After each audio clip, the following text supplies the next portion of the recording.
Hello, ayan, magandang araw pong muli at gulayan updates pong muli tayo.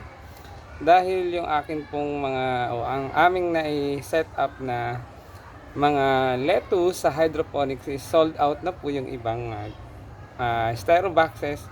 Ngayon naman po ay mag-prepare pong muli tayo para ngayong Pasko, ayan, at bagong taon ay meron tayong fresh lettuce. Ayan. Ito pong ginagawa ko is 45 days, ayan. So, pag nilagay ko po yung mga seeds ng lettuce dito, ayan, sa mga cups na to, or cup, count na po tayo ng 1 day ngayon. Halimbawa po ngayon, ayan, day 1 na po ngayon to na inilagay na natin. So, after 45 days, ayan po, sa mga nag-hydroponics, pwede nang i-harvest yon. Ayan. Ayan. So, lagyan po natin ng dalawang buto or seeds. Ayan.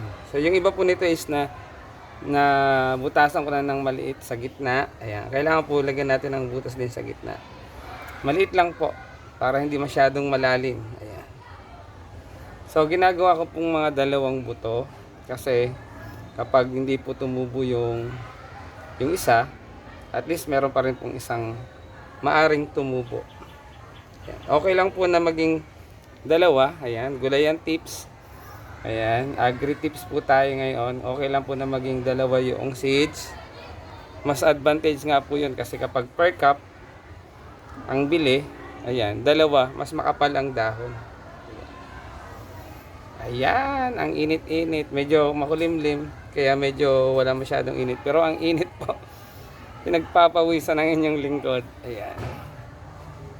Ayan. So set up pong muli tayo para tayo ay meron pang muling lettuce na available para sustainable po yung ating pag-garden.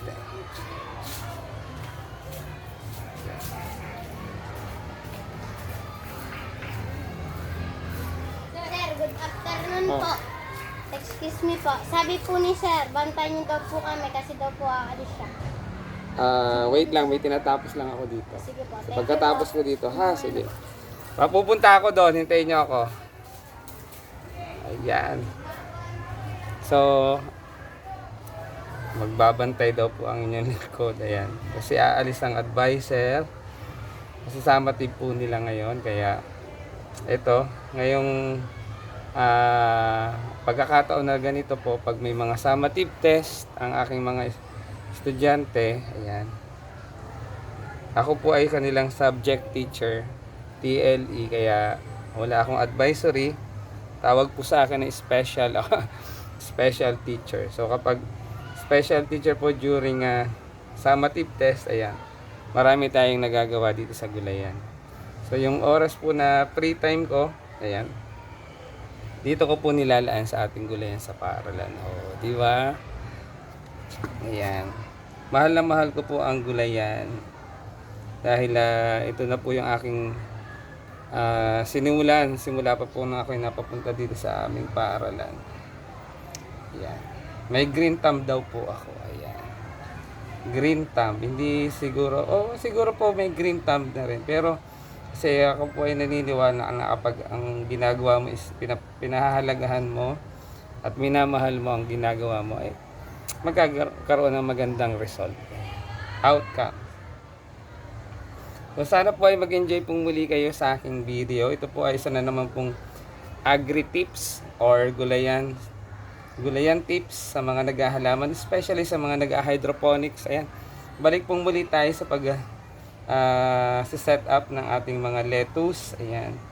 So ito po ang ginagawa ko is 45 days, unlike dun sa kapag pinatubo natin sa seedling tray or sa seed box. 25 days po ay pwede nang i-harvest ang ating mga lettuce or 25 to 30 days po pwede na. Pero ito pong sa akin ginagawa ngayon kasi po ito ay direct na doon sa kanilang mga mesh cups. Ayan. Direkto na po ditong itinatanim sa ating mga cups na to. Pagkahulog ng buto, kakount po tayo ng 45 days. Pwede nang i-harvest ang ating lettuce. Ayan. Sana po ay meron kayong natutunan at mga impormasyon na pwede nyong gawin sa paghahalaman, lalo tigit po sa setup ng hydroponics. Ayan. Sa mga beginners ang nagsisimula pa, Ayan, panoorin nyo po. At kung meron po kayong mga comment and suggestions sa ginagawa ko dito sa Gulayan, mag-comment lang po kayo and PM nyo na lang po ang inyong lingkod, ang Maestro Panaderong Gala. Ayan. Sa mga hindi pa po naka-follow, mag-follow na. And then kapag nagustuhan nyo po, syempre, i-share nyo na rin po. I-like nyo po kung gusto nyo pong pusuan. Ayan. Ayan. Kung gusto nyo pong i-share nyo na rin po para mapanood rin po ng iba at may matutunan din po sila. So, ayan. Panibagong setup na po uli ito ng lettuce. Ayan. Preparing for Christmas and New Year. Ayan. Magsa-set up pong muli tayo ng panibagong mga lettuce. Ayan. So ito po syempre pagkahulog nito, ito po ay ibinababad ko na sa may konting solution. Ayan, may konting snap A and snap B na po yun.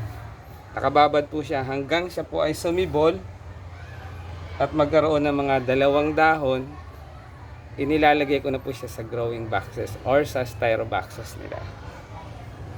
Ayan, tapos lalagyan na po natin ng hydroponic solution. Yung snap A and snap B.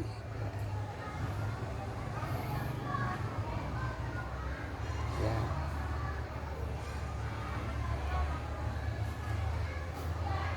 Ayan. So bali ito pong ginagawa kong ito dito sa set na to ay dalawang styro boxes. Yung iba pa po nandoon po, lalagyan natin. So ipagpapatuloy ko po ang aking ginagawa dito. Yun nga lang po, ayan, may tawag ng tungkulin.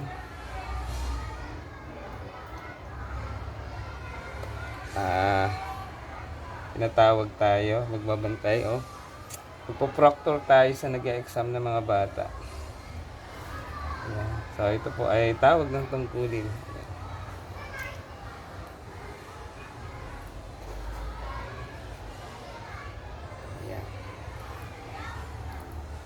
Minsan po hindi maiwasan magdoble, magtatlo yung buto. Ayan. Magtsatsagain po talaga, nako. Ayan. Pero mas advantage po yung mga dalawa, tatlo kasi mas makapal ang dahon. Compare mo po dun sa isa. Okay lang po yun na magdoble o magtatlo. Muli, salamat po sa inyong panonood. Thank you for watching. Ayan, ito po ipagpapatuloy ko lang po. At ayun nga po, tinatawag ako. Siguro mamaya ipagpatuloy ko po muna. So sana po ay nag-enjoy kayo sa aking video, sa aking reels. Kung kayo po ay, kung nagustuhan niyo po ang aking video, like and share and mag-comment po kayo dyan sa comment section. Ayan na po yun. Nalagyan ko na po lahat sila ng mga buto.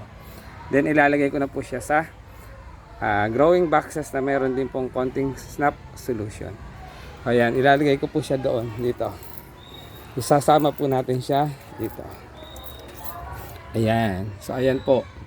Ibababad po natin yan. So, after mga 3 days, 4 days, meron na pong sprout yan at magkakaroon na ng dahon. So, pag nagkadahon na po siya ng 2 hanggang 3 dahon, medyo malaki na. Ililipat ko na po yan sa mga, ayan, mga styro boxes na. Ayan po. Nakaabang na po yung mga styro boxes na yan. Ayan. So, dyan po natin yan lalagay. Ayan. Isang straight po na yan. Muli, ito po ang inyong lingkod, ang Maestro Panaderong Gala na nagsasabing magandang buhay. Enjoy lang po natin ang ating araw. Ayan, be positive po tayo. At huwag po natin kalimutang magpasalamat sa mga biyaya na ating natatanggap. Maliit man o malaki. Negatibo man yan or positibo. No? Dapat positibo. Magandang araw. Thank you for watching. Subscribe nyo na po ang aking YouTube channel, ang Maestro Panaderong Gala. At mag-follow na. God bless us all. Thank you for watching.